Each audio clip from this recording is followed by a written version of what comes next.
On this episode of the Oklahoma Breakdown with Ikard and Lehman, presented by Riverwind Casino, we preview OU-Baylor with our man David Smoak and also preview the biggest games of Week 10 in college football. As always, we finish giving you our winners and losers of the week. Please download and subscribe to the podcast, rate it 5 stars, and write us a good review. Follow the show on Twitter, Instagram, Facebook, and YouTube. Just search Oklahoma Breakdown on any of those, and you'll find us. All right. Our man Michael Hosty will kick this thing off. It's time for the Oklahoma Breakdown. It's a beautiful Wednesday, November 2nd, and you're listening to the Oklahoma Breakdown with Ikard and Lehman, presented by Riverwind Casino. Riverwind is Oklahoma City's premier casino experience, and there are so many reasons why Riverwind is consistently voted OKC's #1 casino, but it all starts with their amazing variety of gaming thrills and excitement.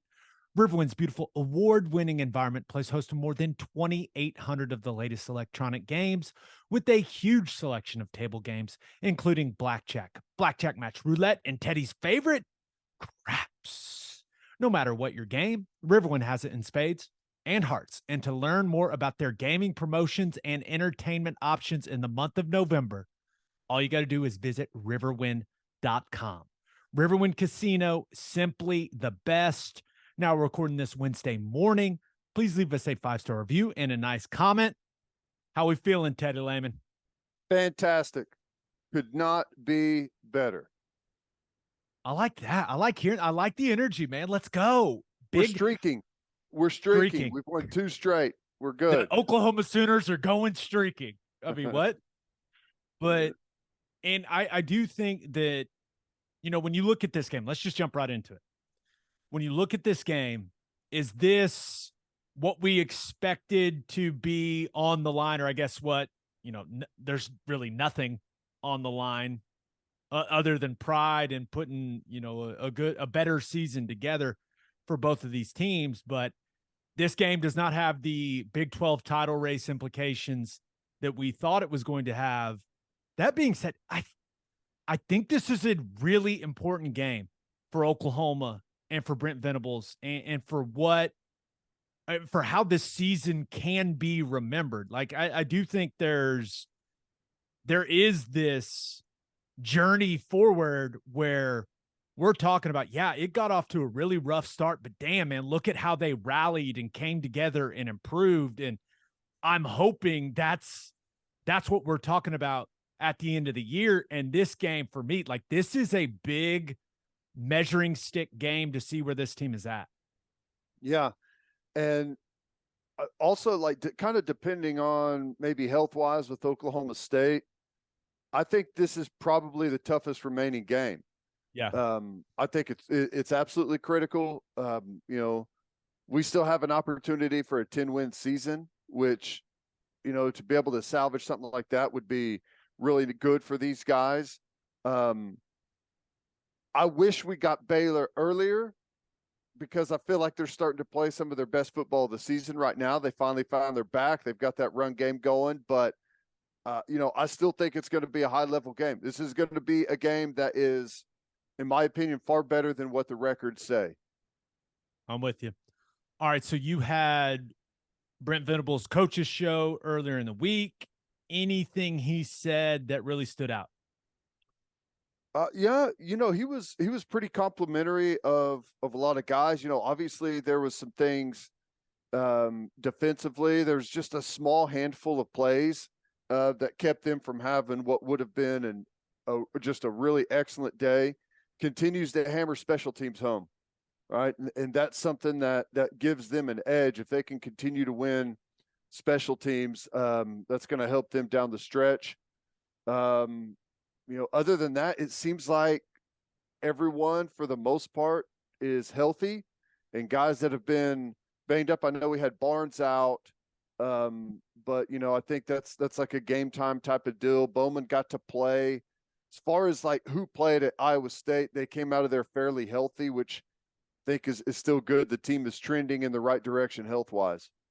Yeah, that's good, right? I mean, you want to have your biggest playmakers out there on the field, and it seems like Oklahoma is getting back to that point, getting some guys right at the right time. Let's let's start with when OU's defense is on the field and when Baylor's offense is on the field. Ted, what are you watching for? It's all about the run game, man. It's all about the run game.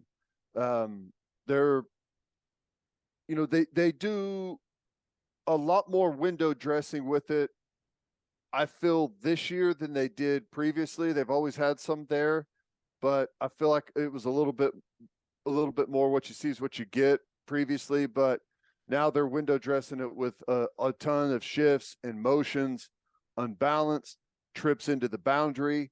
They run it out of shotgun. They run it out of pistol. They run it out of quarterback under center. They seem to be right-handed when they run it, and I don't know, the OU staff has a lot more data on that. That's just kind of me, not really tracking it. It just feels like it's a little more right-handed for them. But, they build boots and everything off of it. The key is stopping the run and getting them into 3rd and long. I mean, that's it. So it's interesting that you say it's right-handed, because as I watch Blake Shapen now, everything that they do, and full disclosure, this is quite possibly my favorite offense in all of college football, because it is all based on my favorite play in football, outside zone. Everything that they do in Jeff Grimes' system is built off that play. And they are starting to run outside zone with Richard Reese at a higher level. And that offensive line starting to play some better football. They're disappointing for me early in the season as I really dove into them this week. But Shapen likes throwing on the move, going left. Yeah. Yeah, their boot stuff is always away. Yeah, which is interesting, because you would think sometimes you would want to boot him out where he's rolling right and feeling more comfortable, but he appears to be, it's just a random observation, he appears to be more comfortable throwing it on the move in the boot game when he's going left, which is, I mean, just an observation. Yeah, no, that's definitely right. And they do some things. So they run like when they're in shotgun and they give the stretch look, and they'll do it away from the tight end. They do this little pivot play where it's like just a quick boot. The tight end, gives the fake reach, like, oh, I just couldn't quite cut you off. And then he just pivots, and Shapen just like sidearms it after he gives the fake. And they do it quite a bit, and they've been doing it more as the season has progressed. To me, it's almost just like a run in a weird way. It's like a shovel pass or something almost, but yeah, that's interesting. That's tough. You just got to stay, like you always say, they're trying to, that cutback is critical. And if you're worried about that little pivot play right there, it's hard to really play that cutback physical and press it. I think one of the things that I thought was really interesting is they like to run stretch on 3rd and long if you're pressuring, because number one, you're thinking you're going to, kind of sit back. We're going to defend the chains. We may bring some pressure, try and get it out of the quarterback's hand early, but guys that are blitzing, especially from depth, are a lot less gap secure, and especially against stretch, you could really cut some of those guys off. And they had some success doing some of that against Tech. 3rd and 7, 3rd and 8. Tech was bringing some inside pressures, and they would stretch it and crease them and pick up the first down. So I thought that was interesting. I don't know. I'd like to see what you think, but to me, the tight ends, blocking, just okay.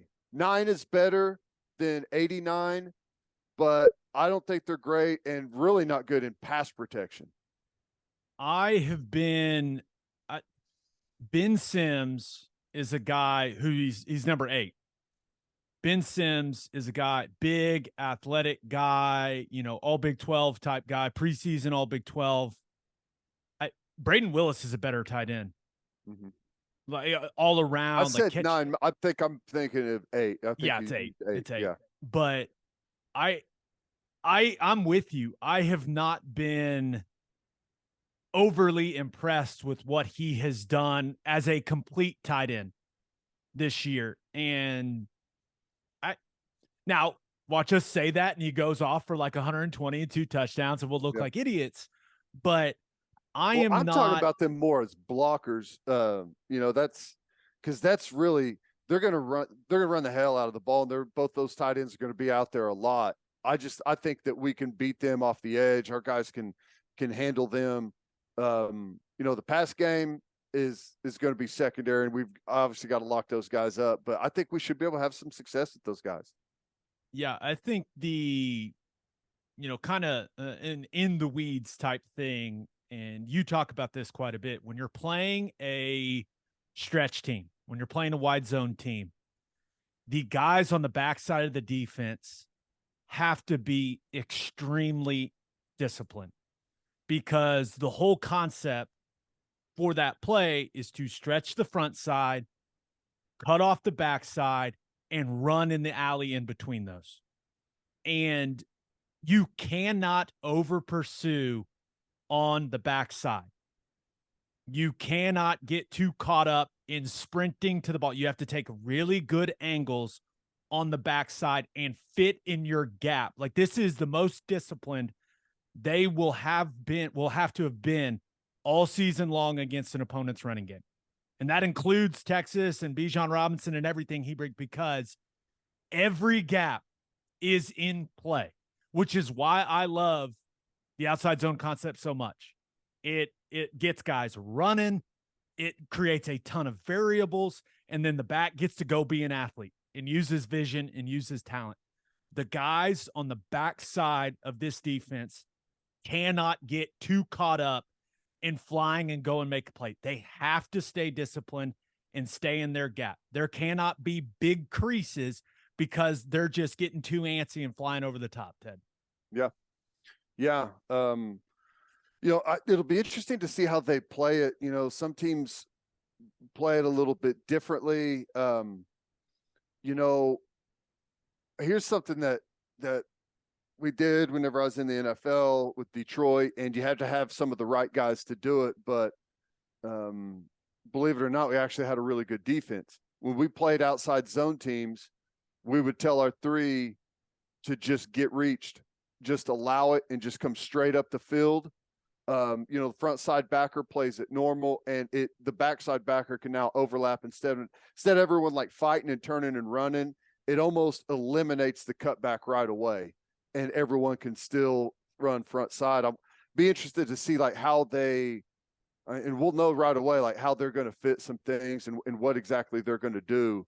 But yeah, you're right. The backside is critical. And, one of the things Venables did say is Leulu, he thinks, has come a long way. And, we talked about him in the broadcast.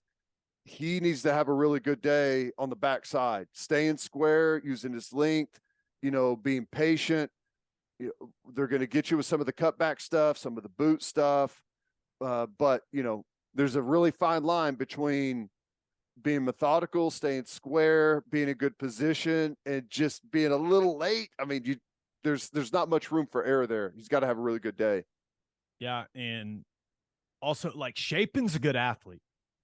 We've seen, we saw the damage Adrian Martinez. Now, he's not that type of runner, right? He doesn't have that type of speed like Martinez has got, but we saw Duggan make some big plays in the football game with his legs.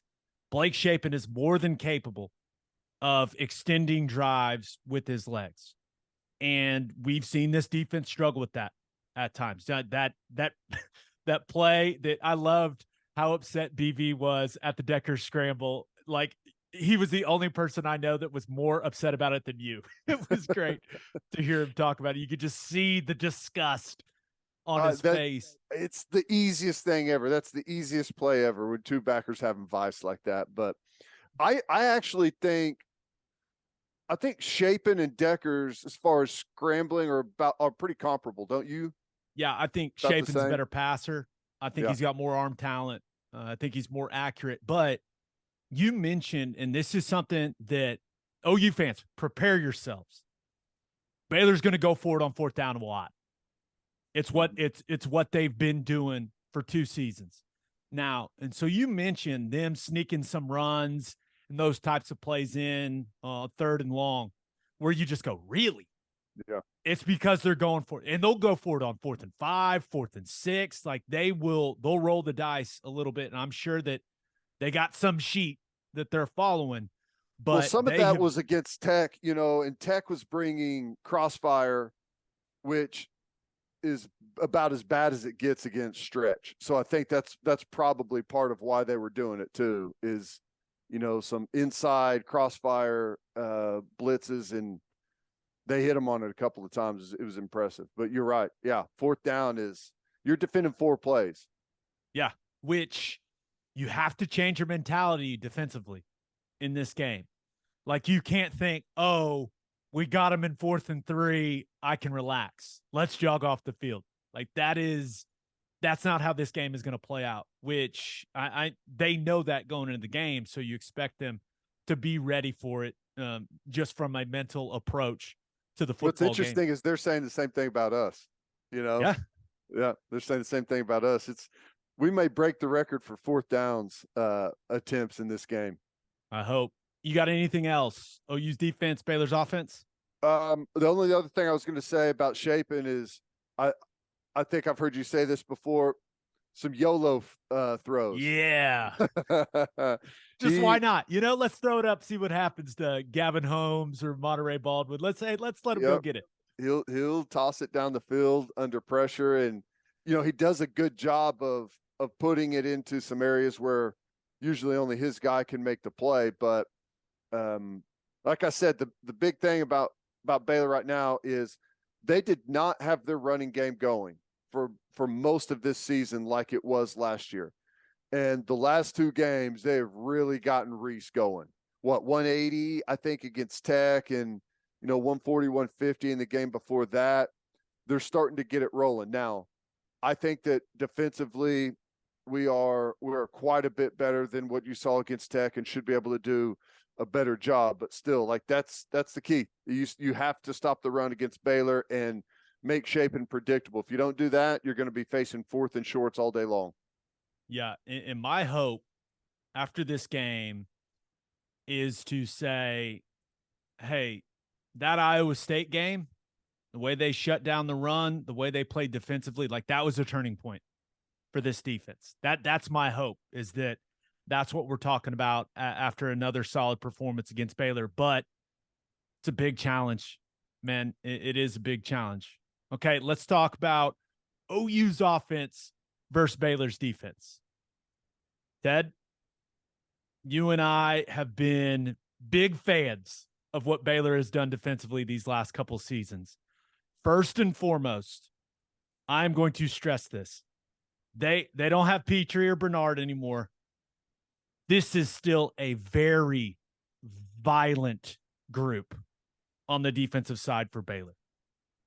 I think, and I know Iowa State's defense is what it is, right? That's a really good group. Statistically, they're the best in the conference. Texas had a ton of talent on the field.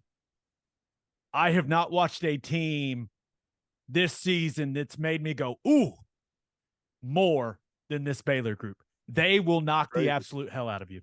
And what's crazy is it's been that way since Rule showed up. Yeah. They are physical, man. Yeah. Yeah. So just keep that in mind. There are going to be some pads popping in this game. But I think the most important thing for Oklahoma offensively is the O-line communication in this game. Because Dave Aranda is a defensive wizard, right? He's in the same category as Brent Venables when it comes to producing chaos. And they throw all kinds of different fronts at you. Now, I am interested to see how much tempo OU plays with, right? Last week, we saw them slow it down a little bit because tempo was not your friend, because Iowa State gets lined up pretty much the same way to any formation, snap in and snap out, right? Well, Baylor, they like to mix it up, man. I mean, are you going to be 3 down linemen with kind of an outside linebacker body? Or are you going to be 4 down linemen? They'll get in an odd structure with 3 linemen. They'll get in an even structure with 3 linemen. They'll get in a 4-man front. They'll play 4-man odd. They'll get in a bear look. They'll do all kinds of different things with their linebacker alignments. Like half the time you're like, hey, is Doyle number 5, who's their middle backer? Is he just kind of a defensive lineman? Yeah. Because he's playing at the line of scrimmage so much. So all those different looks with the D linemen, the outside linebacker type bodies, and then their inside backers, like it's a lot to process. You have to know what you're doing in each concept against all those different fronts. And that's why, guys like Aranda and Venables are so multiple, because the prep for the game is exhausting. Mm-hmm. So I'm interested to see, number one, how much tempo Lebby thinks. Like, will the tempo force Baylor to keep things a little more simple defensively, right? From the standpoint of just getting lined up. And then number two, when Baylor's allowed to do all this stuff, how does Oklahoma's offensive line handle it? How does Andrew Rame process everything and communicate it across the board to that offensive line and to the backs behind him and to the tight ends? Like, there's a lot going on in Baylor's defense, and it's going to take very clear and thorough communication to sort it all out. Yeah. Yeah. It's a tough physical group, and, the biggest thing is the anchor that they've got right in the middle, right? That's how it all works is you've got to have a great anchor. And, like the closer you get to the football, the better Baylor gets defensively, with their inside backers and Ika right there, gigantic human being that you just cannot move. So yeah, it's going to be a huge test for the offensive line. But, all that being said, I still think our running game, there's some stuff that I really like in our running game that we should be able to do. I like attacking the edges. That's something you've been talking about here the last couple of weeks that they've had a lot of success with. And that is my recommendation once again, because there's a 360-pound talented nose guard in the middle of their defense.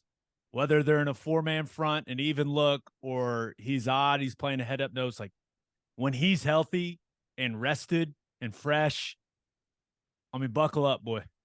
It's miserable in there for the interior. So, yeah, as far as the run game, continue to attack the edges like you have been, right?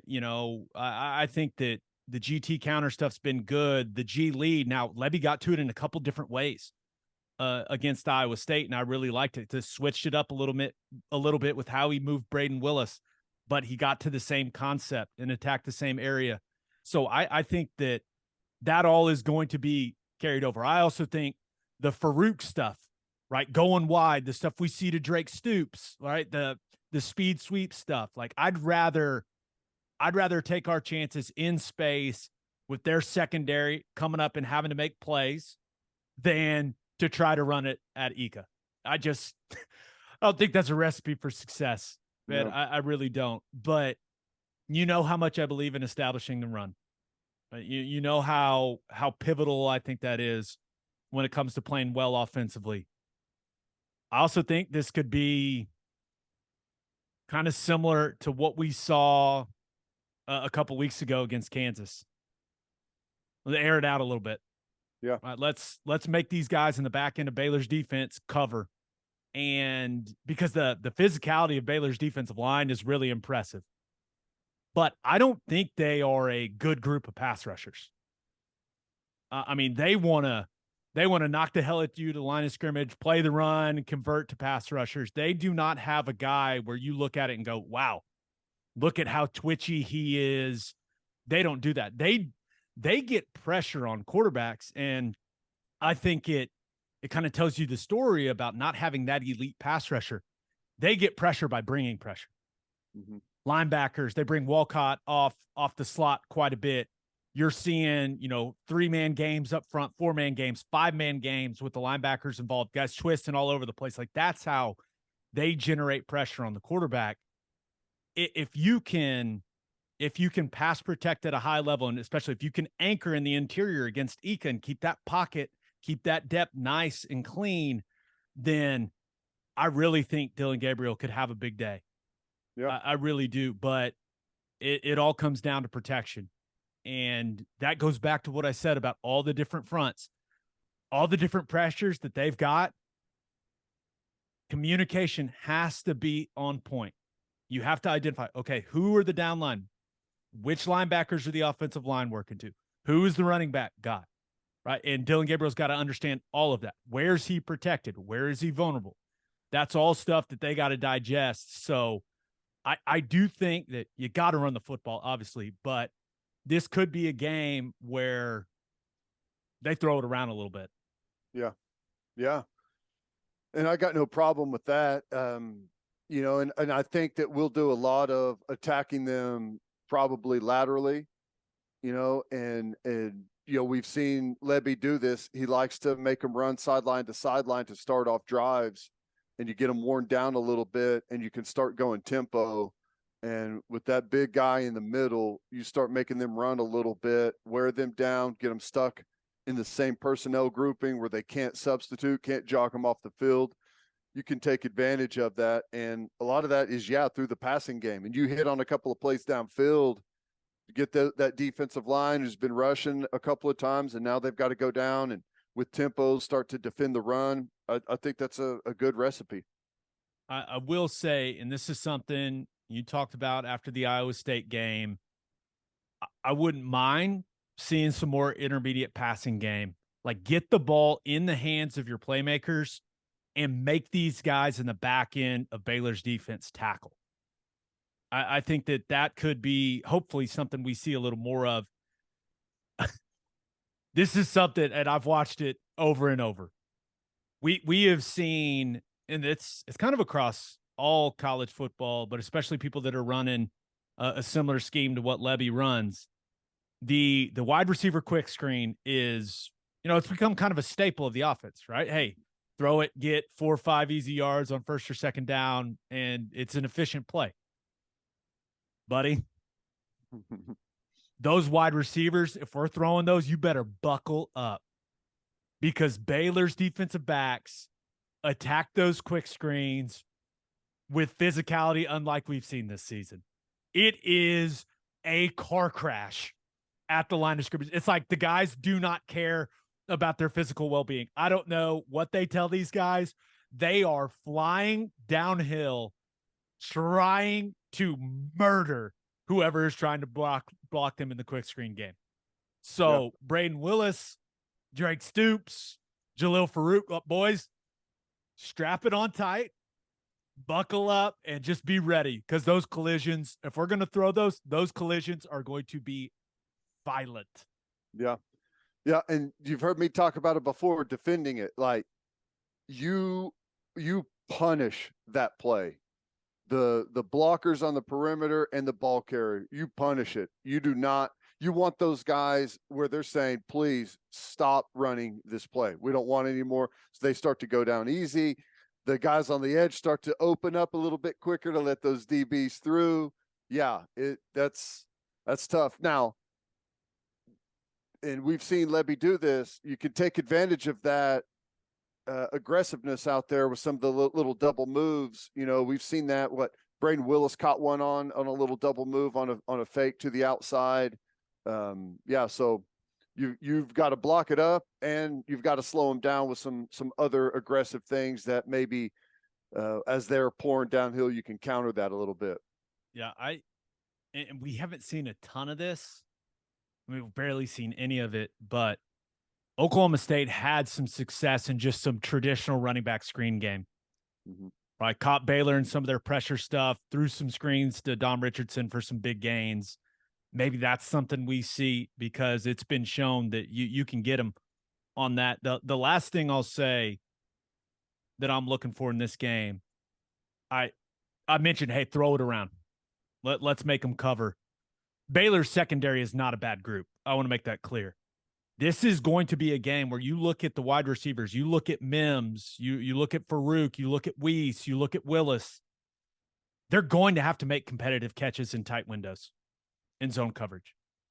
And that's where, like, you don't see a bunch of plays on tape where Baylor's just getting run by. right? You see quarterbacks having to make, I mean, go watch the West Virginia game. JT Daniels had some throws in that game where I was like, he's the greatest quarterback alive. Oh my God. I mean, just fitting it in to some tight windows and wide receivers going up and making plays. The pass catchers for OU, they're going to have to make some big time plays. Like they have to win those battles. Yeah. Yeah. And we've got to make the plays when we have the ability to. Mims seems to be better at home than he has been away from the Palace. He's got to bounce back with a big game. He's going to have to be money. I believe this is going to be an incredibly tight football game. I think it's going to be competitive to the very end. And we have to start making some connections on those deep balls when we have the chance. And just one more thing. We've talked a lot when Brent Venables got hired. We talked about how the culture was going to be different when it came to physicality. We need to see it. Yep. This is one of the games that you're talking about because and they haven't beaten us every time, but they have taken the punch to Oklahoma over the last, 4 or 5 years. They've won the physicality side of it for sure. So this is one of those games where I'm looking at it. Okay, Jerry Schmidt back, Brent Venables, that grit, that mentality, that intensity. Let's see it reflected by the teams play on the field. Yep, so, I agree. I'm telling you, Baylor is a violent, physical team. So I'm very interested to see if Oklahoma on both sides of the ball can go and out hit them. This could be one where we look at it's the end of the game. We're going, that was a bloodbath of a game. And that's kind of what you need to say about Oklahoma after this one. Like they got to match that physicality because even though Baylor's record ain't great, they still have that. They got it. Yep. No, I agree. It's going to be smash mouth. It is. All right, let's get to call your shot. We asked you guys for your boldest predictions for OU-Baylor. This first one comes from Clement Akufo. He says the defense continues to make improvement and matches Baylor's physicality at the line of scrimmage. The running game continues to be productive, and Marvin Mims bounces back with a 2-touchdown game. Man, that would be nice. I mean, you mentioned it, but I'm not overly concerned about Marvin Mims, right? I think the guy, he had a really bad day in Ames. I expect him to have that, for him to have moved past all of that and to have the type of impact we expect him to have in this football game. Yeah, I think so too. I think there'll be some opportunities there if we pay him off and he has a big day, has a couple of touchdowns. If Marvin Mims has 2 touchdowns, I see us winning the football game. If Marvin Mims doesn't have a touchdown, I think it's going to be difficult for us to win this game. I mean, it's just kind of like your best players are going to have to show up, and offensively, he is one of our best players. So, yeah, he's got to have a big day, and I think our defense can still have a good day. I don't think we're going to shut Baylor out. I think they're going to get some. I think they're going to hit on some running plays. I think Shapen's going to make some things happen outside the pocket. They're going to make some plays on us, but that doesn't mean that we have to go out there and just open the gate and give up a ton of points. I don't think that's going to happen. Yeah, and that kind of goes along with what Dale Broche said on Twitter. He says, I worry what happens to our D-line. This is the biggest test of the year for the defensive front. We'll be able to answer the question after this game if we have improved. I do think just from what Baylor does well, I think it makes all the sense in the world to play the 4-man front to penetrate. Now, Brent Venables knows a lot more about defense than I do. Okay. So whatever they end up going with, whatever they end up majoring with in this game, but I don't think the 3-man front and kind of reading and reacting is what you want to do against this offensive attack from Baylor. I think penetration, and this is a Baylor offensive line that has given up a bunch of negative plays in the run game. right? Yeah. They've had some struggles at times. So I'm not the defense coordinator. It's not up to me, but that's what I would do, man. I would too. But that's what I would always do. You know me. The 3-man front is you're basically set up to get everyone cut off against this running game. Now you can factor that stuff into the way that you fit stuff, but yeah, I love the penetration because that's ultimately what kills this play is penetration. If you penetrate on the front side and they're not able to get any movement and push you back and move that line of scrimmage, it's really hard to get that thing going on the front side. And obviously you got to be disciplined on the backside as well. But that's what I would like to see, and some change up isn't bad either to throw some different fronts at them, some different looks. So my hunch is that we'll see some 4-man front, but don't know. Yeah. Maybe some bear, a little bear, just jump in the 5-man. Let's go. I'd run it 85 snaps against Baylor is all I would run. You're a big bear front guy. That's it, man. That is your jam. All right. Birthday shout outs time. Happy 5th birthday to Greer Cooper. Happy 6th birthday to Jensen Heald. Happy 12th birthday to Brayson Burke. Happy 19th birthday to Kylie Burton. Happy 30th birthday to Kylie Watts. Happy 32nd birthday to Dr. Jay Jennings. Happy birthday, Doc. Happy 32nd birthday to Allie Ogden. Happy 37th birthday to Cody Cooper. Happy 59th birthday to Roger Wright. And happy 60th birthday to Kelly Reed. And one late addition, happy birthday to OU alumni Beverly Cobo. All nice. right. All right, let's preview some of the best games in week 10 of college football. But first, no, we've got David Smoak. I forgot. David Smoak, little more on this Baylor matchup. But first, the only place to start. Gosh, it's a just train wreck right now. I'm leaving it in. We're not. This is you get the real Authentic version of this podcast, people. The only place to stop when you're road tripping is Love's Travel Stops. Love's has over 600 locations in 41 states, offering 24-hour access to clean and safe places. Whatever your road trip needs are, Love's has it. Fuel, fresh food, all the snacks and drinks, including, yes, my favorite, Java Amore. That coffee is fantastic. Love's also has you covered if you forget your phone charger or headphones. They've expanded their mobile to-go zone so you can grab any of that stuff there. Make sure you download the Love's Connect app for exclusive offers from today's most popular brands. The Love's Connect app also includes a route planner and store locator. When you see that red neon heart on the highway, stop in and say hi at Love's Travel Stops. For a full list of what Love's has to offer, visit loves.com.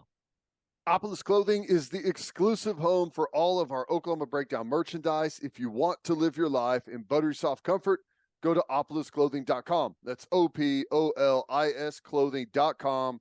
Use promo code TED, T-E-D, for 10% off your entire order. You still get a discount on all the OU and OKC Thunder gear as well. That's opolisclothing.com. Use promo code TED for 10% off.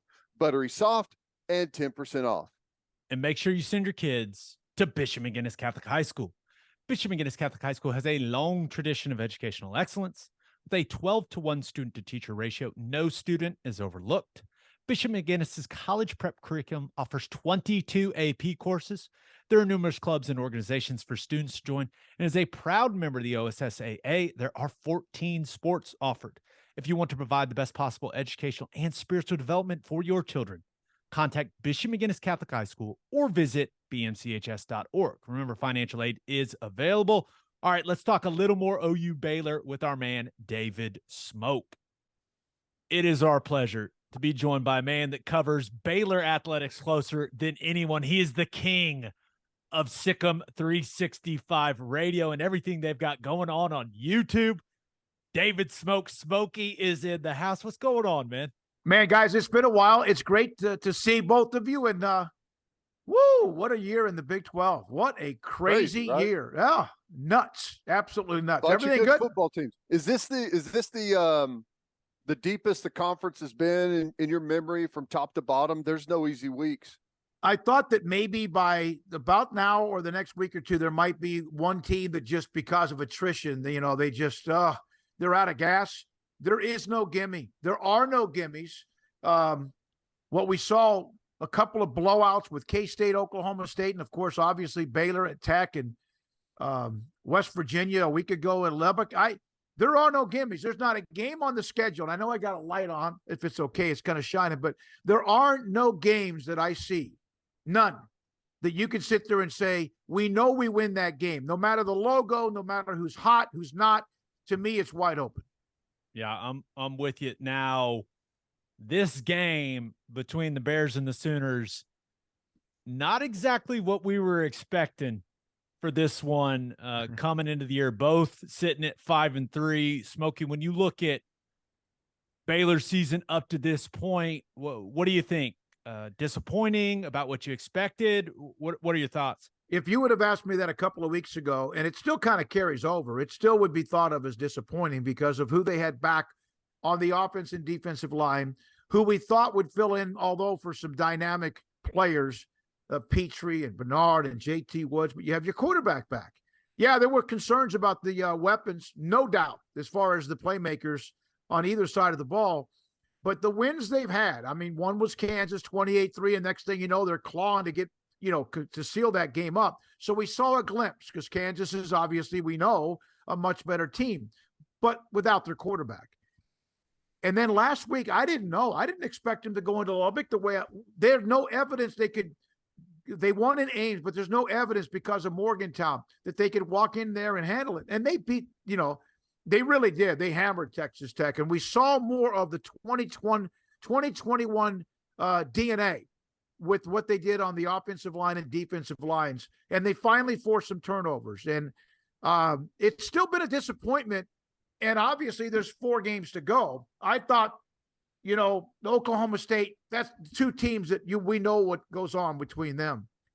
And Oklahoma State came in and punched them in the nose. The Brigham Young loss now looks worse and worse and worse every week because they've gone into a free fall. And then going into Morgantown's like Halloween, except it was early, and they've never done well there. It was kind of like they couldn't win in Stillwater for the longest of time. They couldn't win in Norman. They finally broke through. So, yeah, still disappointing, but at least the pulse of what we saw in Lubbock, maybe they have, like maybe Oklahoma has the last couple of weeks, maybe they've turned the corner. The last 2 games, Baylor finally got that running game going, like we're used to seeing from a year ago, really firing on all cylinders there. Reese is what probably had his 2 best games of the season back to back. What's been the difference there?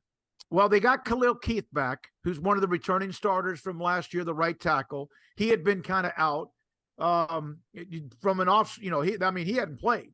So they got him back. Jacob Gall, the center, was playing well. Galvin, I think you could probably say he was playing okay, but Oklahoma State came right after them, and so did Brigham Young, and created some problems. Richard Reese, I just talked to his high school coach in a high school podcast I do. That guy's never stopped playing football. He was a starting running back in high school as a freshman, and he's given them, thank goodness, because Tay McWilliams went out. That was going to be not Abram Smith, but that was going to be the guy that pounded the football, and he got knocked out against Brigham Young and hasn't been back. Squirrel Williams is never, the best availability. You guys played the game is your availability, and he just every time you see a sneak peek from him, and by the end of the game, he's out. He's been trying to get back. If it wasn't for Richard Reese, guys, I don't know. I mean, do they get another linebacker and bring him over that played high school football at running back? He has been really phenomenal, if you think about it, as a true freshman in that offense. I just think that getting Khalil Keith back at offensive line to be a part of the starter made him deeper and made him better as starters. The defensive line finally got after a quarterback. They hadn't been getting to the quarterback. And one of the reasons last year they were able to do that was because Petrie and Bernard, when they got the green light to go, or even if they didn't, they were not only 4.3 something 40 guys, they were 5th-year seniors, experienced, and they probably knew the plays before they even snapped the ball, which made them even faster and instinctive. That was just dynamic. And it wasn't so much that the front line didn't get pressure, the ends. those two guys are the ones that really just broke down any kind of pass protection because of what they could bring from the linebacker and star position. What have you thought of the way that Blake Shapen has played? There have been times which he has been not as good as he was against Oklahoma State in the Big 12 championship game, because that's one of those will always be maybe his best half of football ever. You hope it's not. He has not protected the football. That's not, if I would have told you guys, or if I would have said Blake Shapen is going to turn the football over because he's not going to protect the football, I think we would have thought it was from him trying to throw a ball through a keyhole as far as coverage, and that mentality that he can make every single throw, the confidence of a quarterback that they can do that. But it's been different. There's been a pick or two, but it's been the fumbles. The fumble against West Virginia. They're in control of that game and already inside West Virginia territory, about to maybe put the hammer on them. And he gets kind of his arm. You got to protect the football. And a great defensive play that just kind of jostled his arm. There you go. Fumble return for a touchdown. In that same game, they had the block 2-point extra point for 2 points. They've had some of that happen to them. Shapen there. And then let's not forget, against Kansas is 28-3, I think. And he does it again, just drops it. KU runs it back about 50 yards, and they score soon after that, and here you go. And that's kind of been their story. And he has been good. He's been able to throw it around. Young receivers haven't helped, but he's starting to develop a little bit of that. Then he gets Monterey Baldwin involved, who was a star in the Sugar Bowl, and then he goes down. He's supposed to be back, I think, this week. So I think that was understandable, but him protecting the ball in the pocket has cost them one game, and maybe even almost cost them the game against Kansas, which would have then been a nightmare and completely just the dam breaks. You look back at last year's team, Bohannon had some limitations for sure, but the thing that he did was take care of the football. Is anyone looking back at that situation and wishing maybe it was handled differently? No, because I first of all, Gary, and you guys know this because I talked to you about last year. What a great teammate! That means it's like saying, "Oh, that team played so hard." It means they're usually not very good. You got to they play hard. Man, they play so hard. With Bohannon, he played hard. He was the leader no doubt, the leader. Shapen's kind of taken on that role too. Different mentality. Gary was always in every single basically position meeting. But he also needed to do that. He wasn't going to throw the ball around a lot. Not that he didn't have some games where he threw the ball well, but yeah, he had the bad pick, Bohannon, against TCU last year that ended that game. Threw a pick against in the Sugar Bowl too. He was limited. But as far as the personality of a team, he was for the wide zone last year when they could punch you in the mouth with Abram Smith and then him too. Yeah, Shapen's not going to do that, but Shapen can give you a chance if you fall behind to bring you back or open up the offense. If Shapen would have been the quarterback all of last year, I don't think their record's any better. I still think 12-2 was just the ceiling, and it was incredible. But I think that you would have seen them with the receivers he had last year. Tyquan Thornton, R.J. Snead transferred to Colorado, and nothing's happened there. But yeah, he doesn't have the weapons. He's been good. I think what he's learned is I think he's growing up, that he needs to be I don't want to use that bus driver term. He's not a bus driver. He's a Ferrari type guy. But I think he's kind of, juggled that to try to become a little bit more, let's use Richard Reese and what we do. This is what we do. And we'll open up some play action as he starts to get more and more, I guess, comfortable with the receivers he has who are young. Looking at the defense, Smokey, what do you see as the strengths of this defense? And with what you've seen, what do you see as the weaknesses of this defense? The secondary has been at times a mess. Again, it's like the Petrie Bernard thing. They put pressure on the quarterback that allowed the guys up front to also get an opportunity. They haven't put pressure on the quarterback. And then you have a young secondary. There's a couple of, like Al Walcott, he's the one that had the pick six against Ole Miss in the Sugar Bowl. They tried to move him to that Jay and Petrie position, bigger. Maybe he at times has been okay, but that then weakened another position. The secondary with a couple of guys, they have a couple of guys that are have been around a while. But when if the ball was in the air and JT Woods was within 10 or 15 yards of the play, he's going to pick it off. They lost a guy that never got a lot of credit, Raleigh Tejada, who got an invite to, I think, the Packers camp, who played like 40-plus starts. He was at times picked on, but he's a baller. He wasn't an elite player, but he played 40-something games at corner. And they lost a couple others around the way. But the secondary, that was a feeding frenzy at Lubbock. They had not been sacking the quarterback. They got 6 of those. They had 8 tackles for losses. They had 5 interceptions. Now, one of them was the gift from Shuck that was feel bad for him. He just came off the bench, hadn't played. That was the saddest throw I've seen all year, because his throwing arms messed up clearly. It was like a lollipop pick. I've never seen a pick six that made me that sad for a player, Smokey. You know what it reminded me of, and I'm not trying to pick on him, but it reminded me of a pitcher who had been elite, and Shuck was pretty good, but he was coming back, or he was getting older, and he just didn't have it anymore. And then all of a sudden, that 95, and these days, 100-mile-an-hour fastball was like 92 and just very hittable. I hated that. It was a huge, it ended the game. Because they thought, okay, maybe he brings in some sort of miracle comeback and we throws. That was like this is way too much of an analogy. That's like watching Willie Mays in center field drop a fly ball. That kind of moment, like, oh, really? And maybe after another week of practice, he gets back into a rhythm. You hope so, because TCU is going to be hard to beat. But that was shocking. The other picks were guys making plays, coverage, little pressure, a little bit of inexperience from Baron Morton, who's going to be a fantastic player. But yeah, the secondary, without question, there has been disappointment in the fact that there wasn't much of a pass rush, but maybe, again, Oklahoma will have something to say about that. Maybe they got juiced up a little bit and that game carries them to the next level.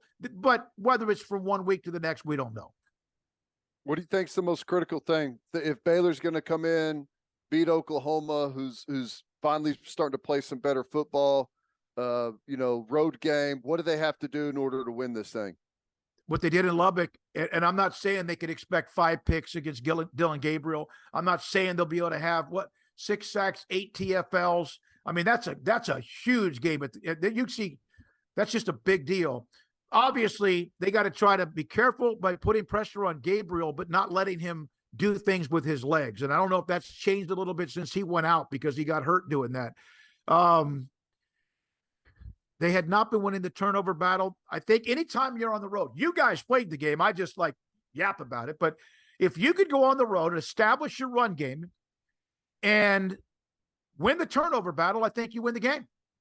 Because if you establish a run game, that will open up a few opportunities in the secondary for you to maybe hit. I'm not talking about 50-yard, deep touchdowns, but maybe that allows you to. I'll tell you what I saw last week, and I don't mean to change, but I saw Shapen run a little bit more. And now he drives people crazy because he slides sometimes right before a first down. And instead of first down, it's 3rd and 2. And then he's done that a little bit this year. Again, protected himself. In the first series, right? Yeah, yes, he did. Yeah, I wrote that down. Learn, like RG3 never learned how to slide. Even when he was in the NFL, it may have cost him his career.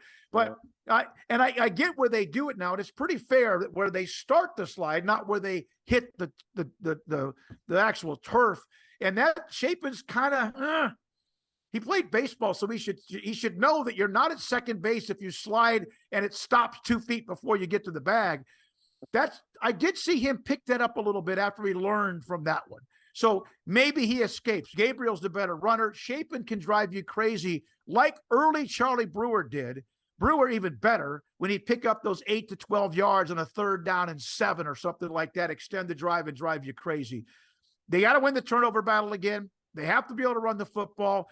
Shapen can air it out if he has to, but I think that obviously those to me are 2 very fundamental things of any football game, really. Smokey, you're the man.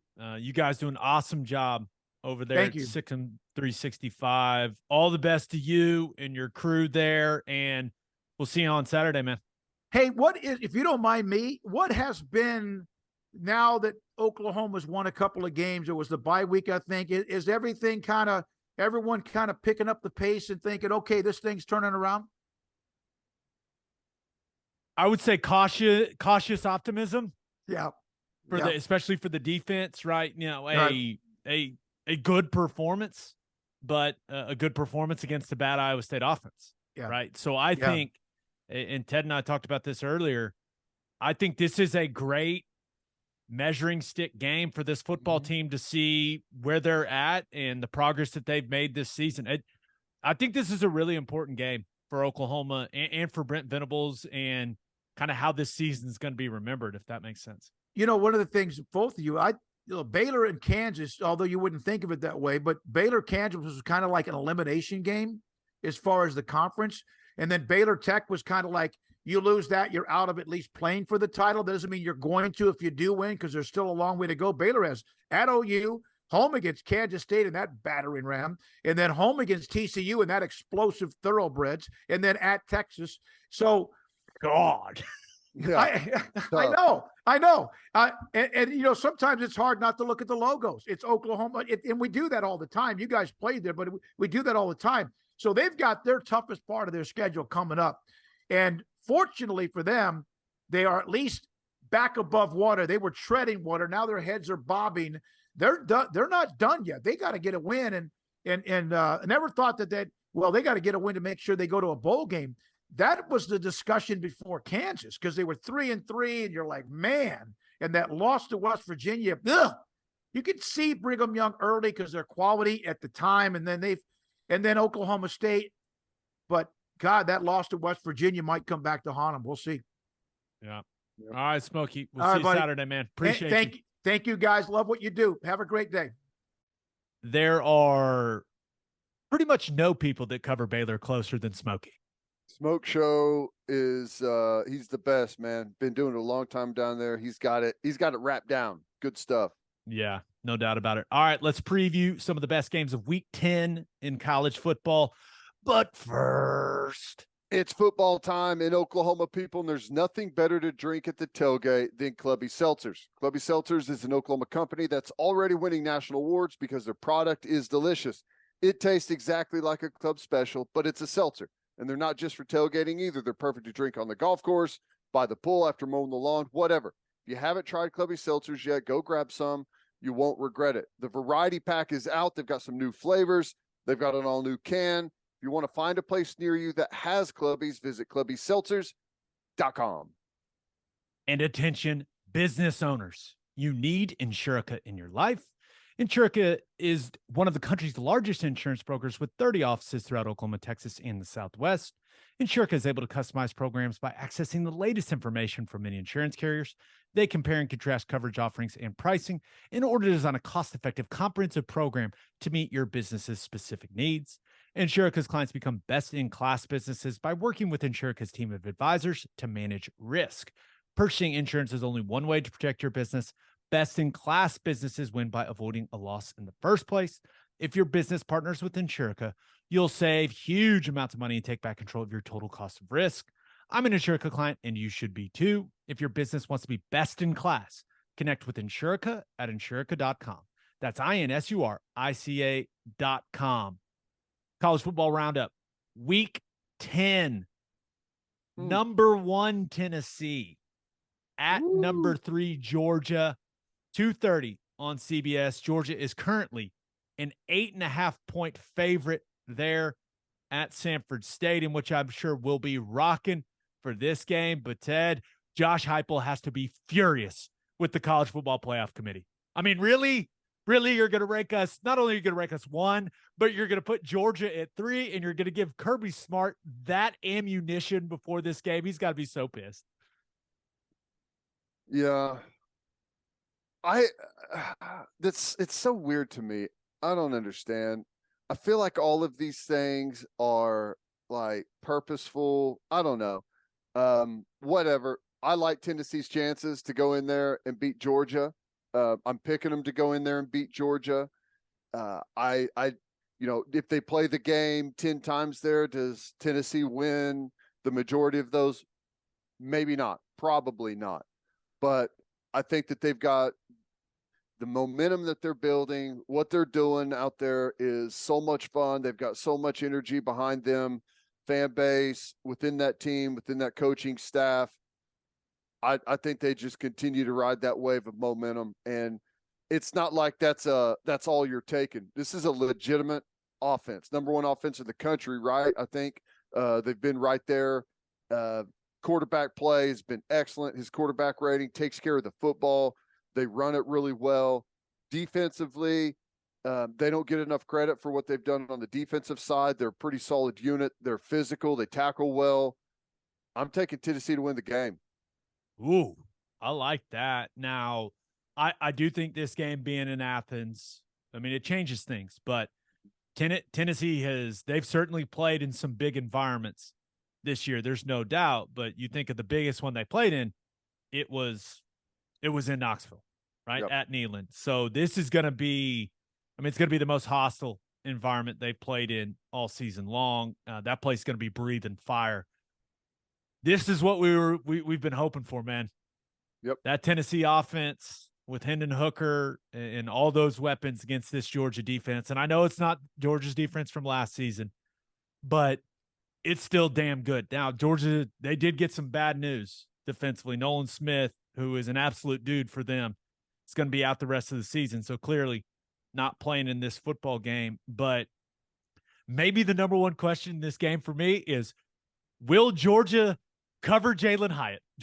Or will he find himself wide open again for a couple more touchdowns? I think that they will cover him. So we'll see if Tennessee, if that wide receiver core can make some more competitive plays, because I think the coverage is going to be a little more tight in this football game. I know that we're all excited about Hendon Hooker, but you're right, man. It will be a key for Georgia's defense to stop the run game, because Tennessee does a really good job of spreading you out to run it. Mm-hmm. And if they can shut that down, then all of a sudden this game becomes very, very interesting. I do think Georgia's going to be successful running the football with all that power run game that they've got. Stetson Bennett, can Tennessee make him uncomfortable?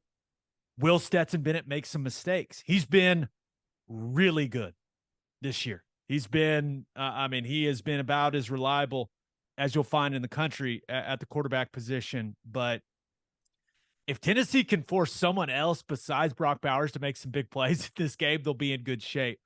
But I'm really hoping, I know some people tend to think it's going to be a little lower scoring. I hope it goes the complete opposite way. I hope it's a shootout for the ages, and this game's played in the 40s or 50s, just like Alabama, Tennessee was played. And if it is played that style, I think that favors Tennessee. But I'm going to take Georgia to win the game at home. I would never lay the 8.5, though. That's with how close I think these two teams are. I think that's entirely too many points. Yeah, no, I agree. I hope it's a bit of a shootout too. If Tennessee can kind of lure them into that type of game, and if they find some things, it's like as they start to hit you on some big plays, it happens to defenses that aren't good, and it happens to defenses that are good. As things break down, everyone starts to try to do more than what they're supposed to, and it just falls apart on you. And that's what Tennessee's going to be trying to do to them. Got to block them up front, and they can get that run game going. I think they can turn it into that type of game. Yeah, but it's the game of the year, and can't wait to watch that one on the old DVR. That's going to be one hell of a football game. Okay, next game, another SEC marquee matchup. Number 6 Alabama heads to Baton Rouge to take on number 10 LSU. This game's going to be 6 p.m. Central on ESPN. Bama currently a 13.5-point road favorite. Hey, Ted, Brian Kelly, he's breaking out all the stops. He buttered up Nick Saban, wished him a happy birthday earlier in the week. But this is a night game in Death Valley. That certainly gives LSU an advantage. Bama, now they have played in some hostile environments, right, this season. Let's make no mistake about that. They'll be as comfortable as a team can be in that setting. But for me, it all comes down to what LSU gets from Jaden Daniels. These last couple games, as they've looked like a really improved football team, he's been awesome. And he's going to have to be phenomenal for them to win this football game. And that puts a lot of pressure on him, though, man. Yeah, it does. I think LSU is one, and I know they're ranked number 10, which was shocking. I know, but they are one of the least talked about teams in the country with how good they're playing right now. It is a solid, super talented football team. I'll take Alabama to win, but I'll take LSU to cover. And I think it would not shock me at all if LSU wins this football game. Alabama, they have not been what we've expected them to be this year. We keep saying, oh, well, they're going to get it together at some point. If they have, they win an extremely tight game. If they haven't gotten it together, they lose. I mean, that's how LSU is right now. And like you said, that place it's going to be an insane atmosphere, like it always is at night. Alabama better get ready. They better get ready. LSU's not going to be scared, and they're going to fight them tooth and nail. I think it's going to be an incredibly tight football game. Yeah, and I'm curious to see how LSU can run the football against Alabama. When you think about the strengths and weaknesses of that defense, I think that, stopping the run has not been a strength of theirs. And with what Jaden Daniels can do with his legs, that adds a very difficult element to the run game for Alabama to defend. But ultimately, the question for me is, when you look at LSU's offense, are they capable of stressing Bama's defense the way that Tennessee did? They got the wide receivers, man. I mean, they got some dudes at wide receiver, but can Jaden Daniels make the throws? Can they protect him with all those guys coming off the edge for Bama? If they can, LSU certainly has the tools to have a big day offensively. But I wonder how they're going to approach this game. Are they looking at it going, hey, let's keep it on the ground, let's bleed some clock? Or they said, hey, let's spread them out. Let's try to do what Tennessee did to them and see if we can do it at that high of a level. But certainly the same components are there, right? Mobile quarterback that's really talented, incredibly talented wide receiver core. Maybe it comes down to how the offensive line plays for LSU. But for some weird reason, like, I'm more intrigued by this game than I am by Georgia Tennessee. I don't know. It's strange. Yeah, because there's some unknown there with LSU. It's like, do we believe in this? Are they as good as they've looked here recently? And, all defenses that are as good as what Alabama has been, as good as what Georgia has been, whenever you throw a quarterback that can run around into the mix, it can really screw things up. And Daniels can be that guy. And as soon as you start to loosen the defense up by running it around with your quarterback, scrambling, making some plays, that's whenever the running game starts to happen. The last thing any defense wants to do is chase a quarterback around for 10 seconds of play. It's miserable. So I don't know. We'll see. I think it's definitely an LSU cover, in my opinion. Could be wrong, and it wouldn't shock me if they won it. I will say, Bryce Young, couple weeks to get a little healthier. Would not be surprised if he looks amazing in this game. And well, it's time. It's week 10. If Bama's going to be Bama, like they were picked before the season, it's time to start showing up. Yeah, and Jahmyr Gibbs, whew, maybe he's top 5 for me when it comes to fun players to watch in college football.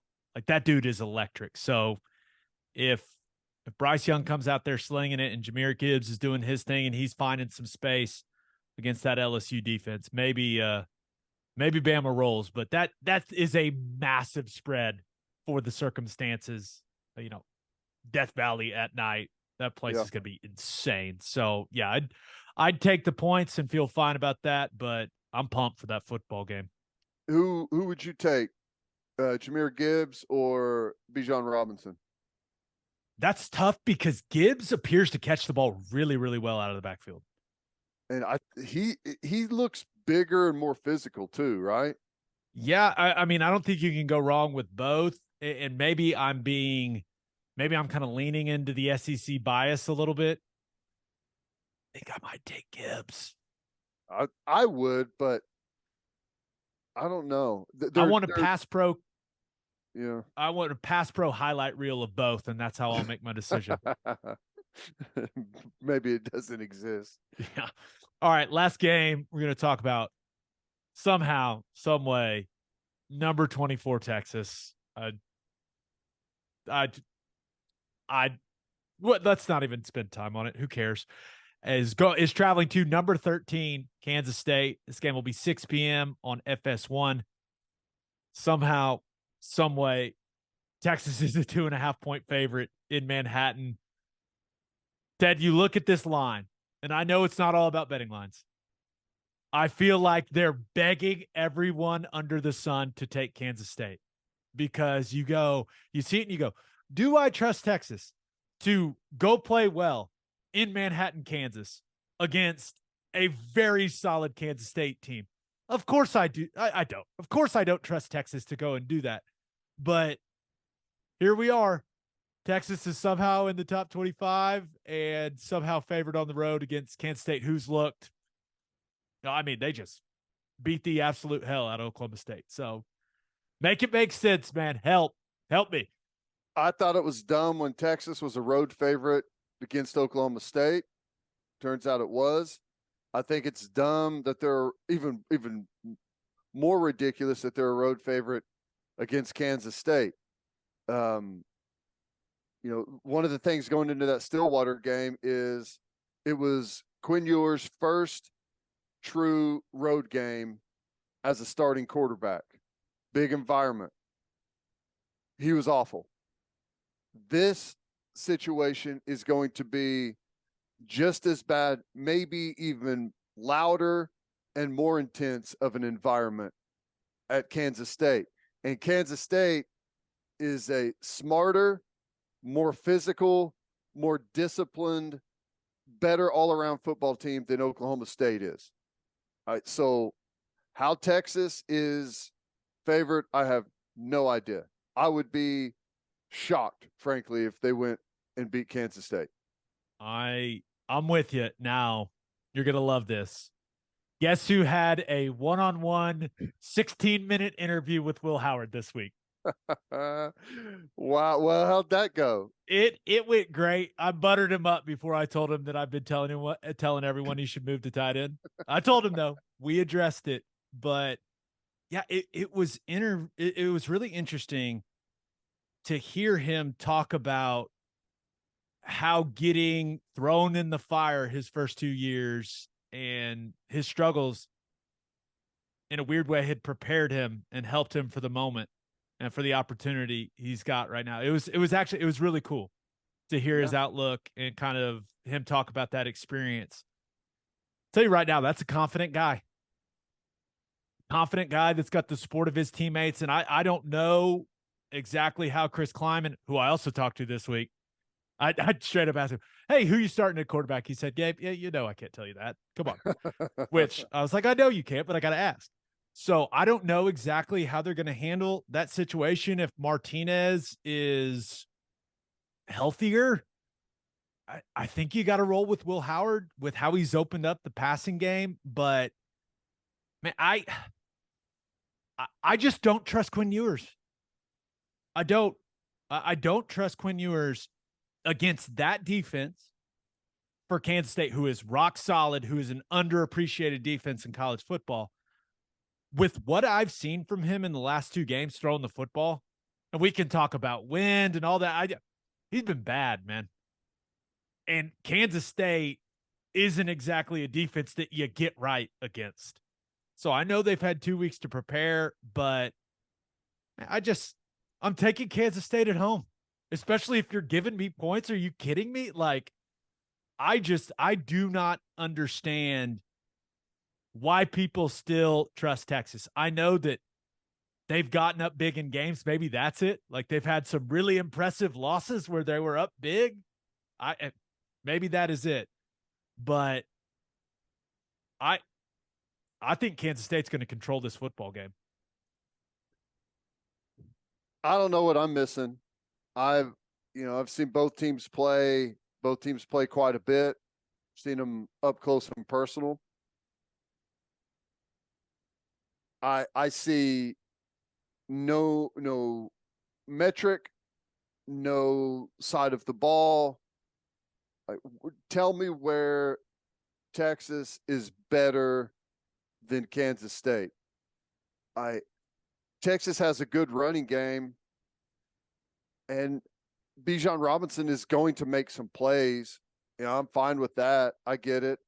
But I really like Kansas State's defensive line and linebackers. Quinn Ewers in the passing game, like they've got some good wide receivers. There's no doubt about it. He's coming off of his worst performance. He's going on the road again against a defense that is way better than what Oklahoma State is. I don't see it. Offensively, for Kansas State, Deuce Vaughn, I expect him to have a huge day. Special teams, I gave Kansas State the win on special teams for this game in the preseason. They're going to win special teams. They'll probably have a couple of explosive plays in special teams somehow. I don't see it. Now, if Texas shows up and you get the best of everything that they have to offer offensively, defensively, they don't make any mistakes. Like all of their players make great plays and you squeeze every ounce out of their roster. Yeah, they should win this game. But that doesn't happen. It hasn't. The only time it's happened for them this year has been whenever Oklahoma didn't have their quarterback on the field. Right? That's the only time it's happened. So it's Kansas State, and I don't even have to think about it for a second. I will say Sark with 2 weeks in the lab to dial some things up. Like they're gonna have some good concepts. He's got a great offense. Sark has designed an excellent offense. There's no doubt. But I have my doubts, like some serious doubts about Quinn Ewers. I really do. And I don't know why I'm the only one talking about it. I mean, he was really bad against Iowa State, and he was even worse against Oklahoma State. So I don't know. But if he doesn't play well, Kansas State's going to roll him, man. I mean, absolutely roll him. Now, I will say, Deuce Vaughn, Bijan Robinson, you talk about a running back matchup. That's as good as you're going to find in college football. That's going to be fun. Both of those guys are going to have huge impacts on this game. I feel like I know what I'm getting from Kansas State. And I don't know. Like, it's a mystery what I'm going to get from Texas.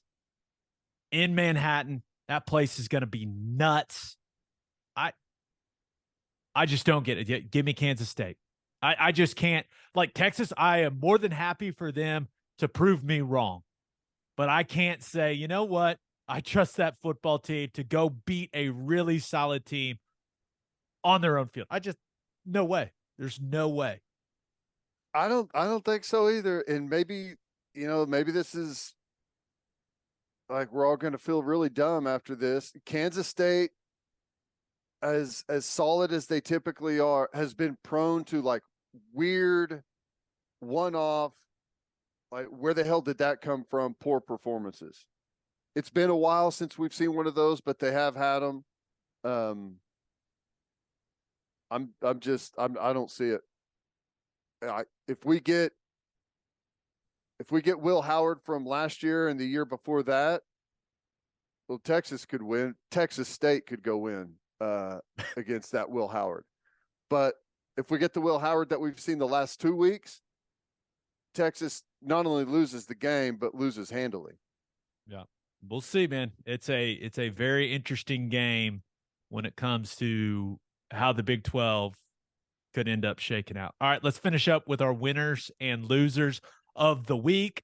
But first, First Fidelity Bank is a full-service financial institution based in Oklahoma with tailored solutions for all your personal and business needs.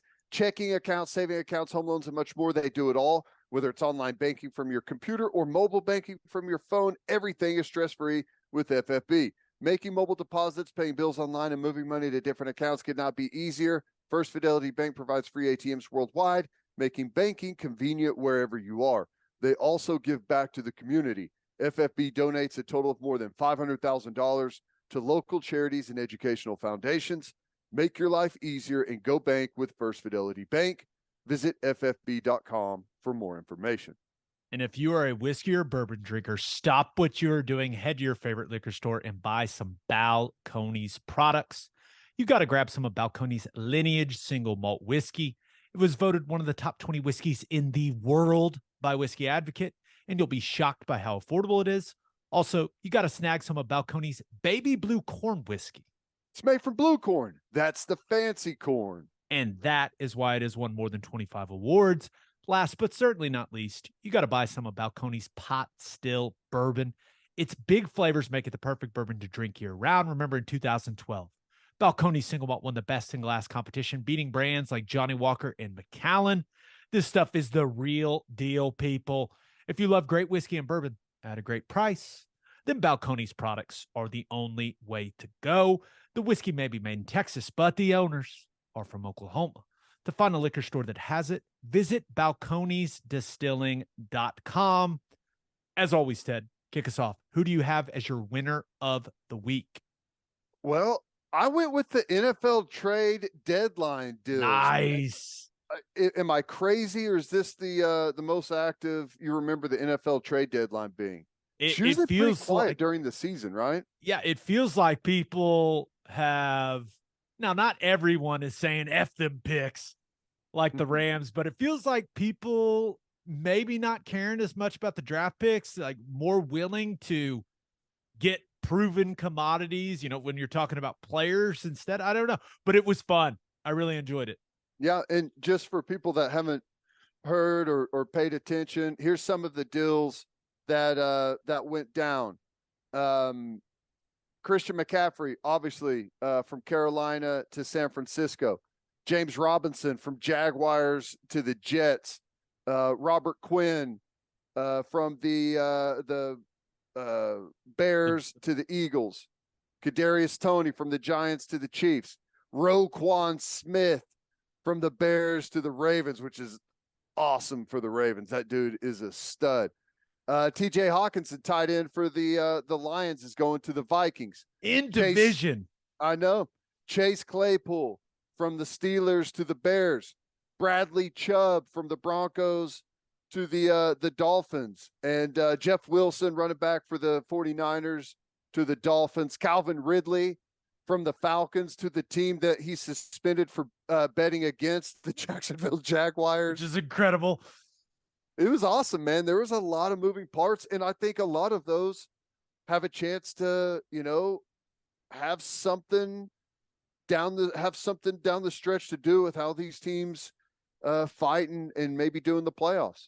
I thought it was pretty interesting. It's like Denver paid all that money for Russell Wilson, and they kind of offload Chubb to the Dolphins. The Dolphins feel like they see like an opportunity to make a run, and the Broncos like, we're good. It ain't our year. Well, and Benito's done a pretty good job getting to the quarterback. So, right. He's a lot cheaper. So, yeah, I was fascinated with that, and I've always liked to see some movement there. It kind of makes things interesting. It's hard though to come into it's so different than any other sport to show up and learn an entire new language, new defense, new offense. Now, some of those positions like running back, it's, you know, a little less involved, but still interesting. Yeah. I mean, you think about a guy like Roquan Smith. Hey, you've been playing inside backer in this defense. Just do it in a completely different defense. It's not that hard, man. Yeah. All you do is make all of the calls, all the adjustments, and get everyone lined up every snap. Can't be that big of a deal. By the way, game's at 1:00 on Sunday. Yeah, figure it out, Roquan. We'll see you out there on the field. All right, who do you have as your loser of the week? Well, I didn't know who to actually state as my loser, but TCU being number 7, that's a shame. Like, so is TCU the loser, or is the College Football Playoff Committee the loser? Like, however you want to phrase that. But I was shocked by that. I didn't think that. I thought they would be number 5, should be number 4. I predicted that they would be behind Michigan and Alabama and Clemson on my radio show. And the people I was doing the show with, they were like, "You're crazy." I was like, "I'm not crazy. The committee loves Alabama." And I get it. Like, there is not a more accomplished program. Like, I get it. The Clemson, what? I mean, that was the one that shocked me. It was like, Michigan not in the top 4, Clemson is. That is where it made me wonder if the committee has watched Clemson this season, or they just looked at the record and they're like, "Oh, they got a bunch of good players. Yeah, they're in. They're undefeated." Because it's been up and down. Yeah. The resume, it ain't close to what TCU's done for Clemson. But that's the thing about the College Football Playoff Committee is they decide. I'm convinced they do this. They decide who they want at the top, and then they fill teams in at the bottom that justify who they have at the top. It's like Clemson. Do I think Wake Forest should be a top 25 team? But they're checking in at 21. Like NC State, they don't have their quarterback. They're the 22nd best team in the country without Devin Leary.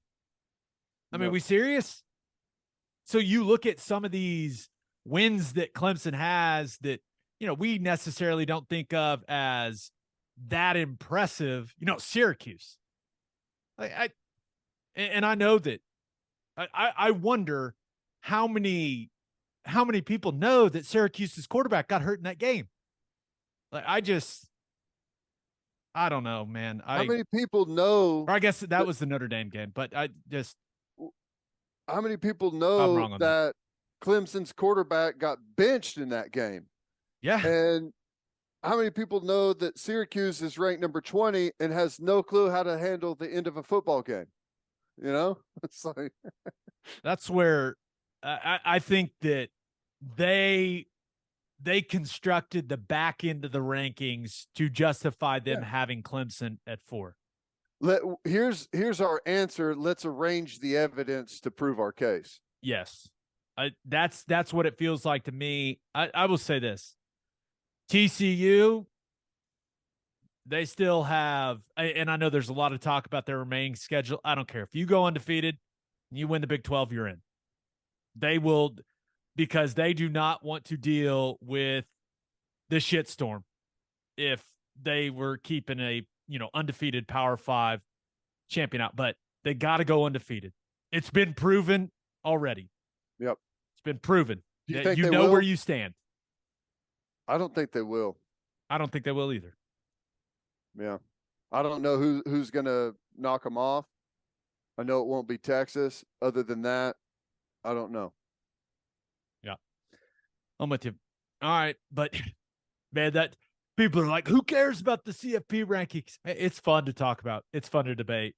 I mean, it is. So, yeah, I don't really care about anything. You know what I'm saying? Like, I care about like a few things in life. That's really it. But I'll talk about this. It's entertainment, man. Let's go.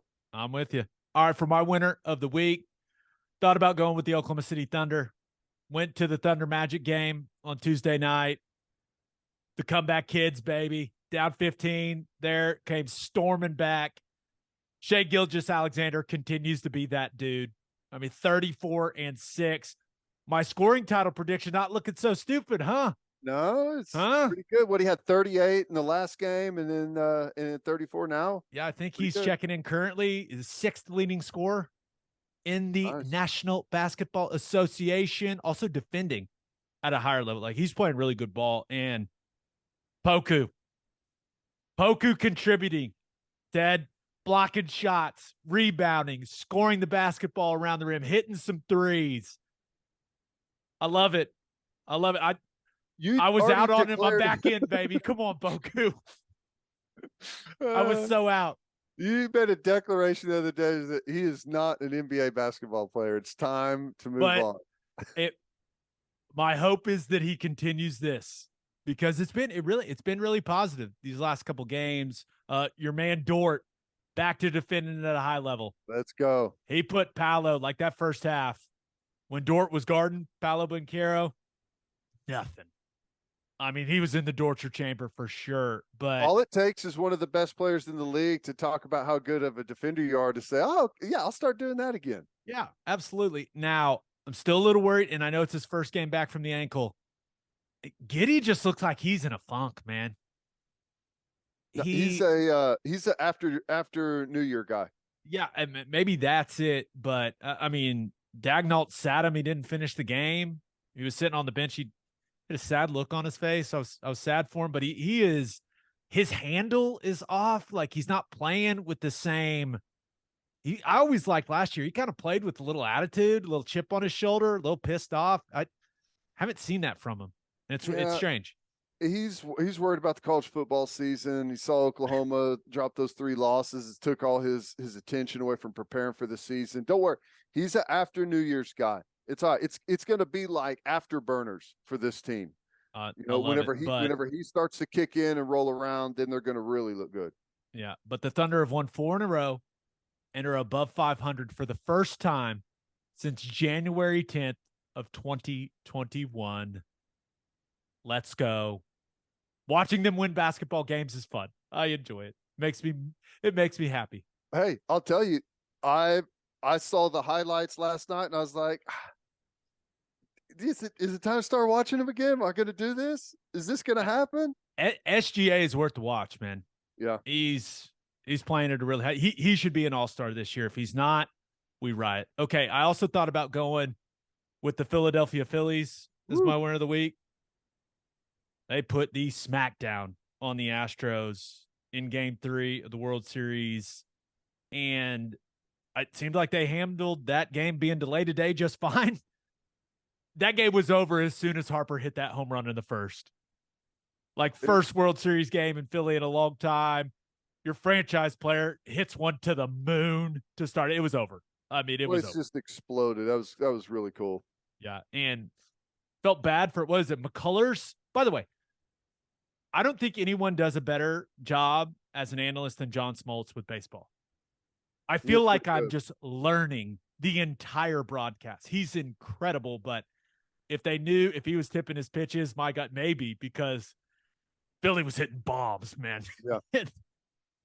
No, they were. And it would be weird that you would make it that far through a season and no one like picked up on you tipping pitch. You know what I'm saying? So yeah. I don't know, but that was wild. That was a wild atmosphere. I have a feeling this is going to be a good World Series. Yeah. But my winner of the week, because fired Power 5 college football coach is the best job in the world, Bryan Harsin, winner of the week. There is no better gig on planet Earth than buyout college football coach. It was a weird hire to begin with. Always seems like a strange fit. They tried their coup, didn't work, as he said, but pretty much a disaster. Went 9-12. Auburn now owes him $15.5 million, and 50% of that is due within the next 30 days. Woo. Not a bad time to be Bryan Harsin. He's probably like, thank God I get to get out of here. Man's getting paid, and he gets out of that situation, which clearly he was not wanted. So they're hiring a new athletic director, or they hired a new athletic director, poached the guy from Mississippi State, and Bryan Harsin is free, and he's got $15.5 million, Ted. Not too bad. free. He's got $15.5 million. He's going to take the rest of this season off. Maybe do a vacation in the Mediterranean. I'm not sure, but he'll be back and probably be offensive analyst for the University of Oklahoma next spring. Yeah, or he may be the head coach of like Arizona State or something like that. Like get back towards that area of the country because he was good at Boise, but we'll see who wants that job at Auburn. Some names that we're seeing. It's going to be Deion Sanders. You think? Yeah, that'd be awesome. 100%. I'm in. 100%. Deion Sanders, Hugh Freeze, Lane Kiffin, Matt Rule. I don't think Matt Rule wants that job at all. The Mark Stoops. I don't think who does want the job at a place where they will absolutely cut your legs off in recruiting, try and fire you, convince everyone that you're going to be fired. And like, you can't recruit whenever people do that. It's like they killed Bryan Harsin. Any chance that he had of being successful, they killed it themselves. Yeah. So someone will take the check though, because they pay, and it's you can recruit there. There's no doubt. But now Harsin at 15.5, I believe. Gus Malzahn was north of 21 million. So in a couple years, that's in the ballpark of $37 million in buyout money for Auburn. Nice. Well done. Well done. For my loser. Weird. So can you imagine if any legitimate business was run that way? No, I couldn't. It's crazy, man. This is stupid. College football is the best. All right. For my loser of the week, thought about going with all the NFL owners because Forbes has reported Dan Snyder has tapped Bank of America to help him sell the Washington Commanders, and all the other owners have to see that and go, no. There's nothing that owners in the NFL love more than bad owners because it's typically easy to beat their team. Yeah, I'll be interested to see how this goes down and what type of ownership groups start to step forward and throw their hat in the ring here to see what could go down. That place needs some serious work. Like not just the football team, the stadium. Like they've got a lot of problems up there. Yeah, so I'm sure that won't be dramatic in how it unfolds. But speaking of drama, my loser of the week, the Brooklyn Nets. I mean, and it was a crazy week in sports, right? We had NFL trade deadline, college football playoff rankings, World Series. The Nets stole the headlines, right? With the firing of Steve Nash. He's got to be so happy though. He got fired. He's got to be so happy that he doesn't have to deal with all that anymore. But the Nets they're a dumpster fire, man. I mean, you've got all the Kyrie drama with the anti-Semitism statements, all this stuff. How he's handled that has been a PR disaster. The team not making him available for media after their game on Tuesday, like he's a 12-year-old or something. Like they can't trust him. We're going to let him cool off. It's like, what? He's a grown man. He has to face the questions for the stuff he puts out. That's how this thing works, man. But we're not they far probably removed from feel like it's only going to get worse if they put him out there. Oh, no doubt. No doubt. But I mean, it hadn't been that long ago when Kevin Durant was demanding to be traded, or he wanted Nash fired, the GM fired. You got the Ben Simmons situation with all of it. I mean, this is a crazy stat for Steve Nash. He coached 161 games for the Nets. He had 83 different starting lineups. You talk about no continuity, no consistency, your stars being just complete drama queens. Like it was, I mean, he's got to be so happy that is over. I mean, he looked miserable. I know it. I love how everyone, like, they look at this and say it's the coach's problem, right? It's the coach's fault, which, I mean, anyone in the front office or ownership knows this is not a Steve Nash issue. Like, we've got a billion problems here, and that wasn't one of them. So yeah, it's wild. So Nash gets fired, not shocking, right? But you look at the Nets situation, you go, okay, a lot of distractions, a lot of drama. Let's just put some gasoline on the fire. Let's hire Ime Udoka, a guy that is suspended for the entire season by the Boston Celtics for an inappropriate workplace relationship. And not only that, he is a guy that is known as like a hard ass. And he's going to come in here and like get these guys to defend and wrangle all these personalities. The guy took the Celtics to the finals last year. Now, if Chris Middleton doesn't hurt his knee, the Celtics don't go to the finals, in my opinion. But they did. He got a lot of credit for it. I think a lot of people agree. He can coach. He can inspire a team. But this feels like the last guy you would want coaching Kyrie and KD. It seems like it's setting up for another disaster, and I can't wait because the Brooklyn Nets, they are the franchise that keeps on entertaining me. They are the gift that keeps giving. I love it. Yeah, and you start to wonder, is it possible as a franchise that it's more profitable to be a disaster with all of these different problems than it is to be actually good? Like, do you get like the clicks and the interest and people talking about you? Is it just as good of a way to be profitable as winning basketball games? It makes me wonder because that's appears to be exactly what they've been going for.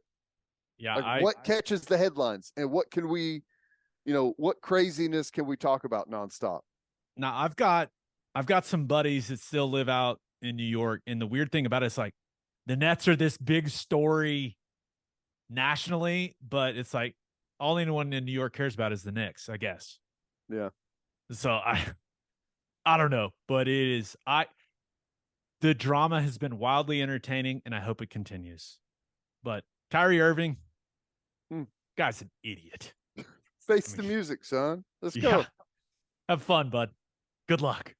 All right, episode 263 in the books. We'll have a new podcast that'll drop Monday. Just a reminder, you can hear Teddy from 3 to 6 on 94.7 The Ref. You can hear me from 2 to 5 on SiriusXM Big 12 Radio, channel 375. Hope you all have a great rest of your week. Have an awesome weekend. Enjoy the game. And until next time, we appreciate you all for listening. Do what you always do, Oklahoma. Take care of each other.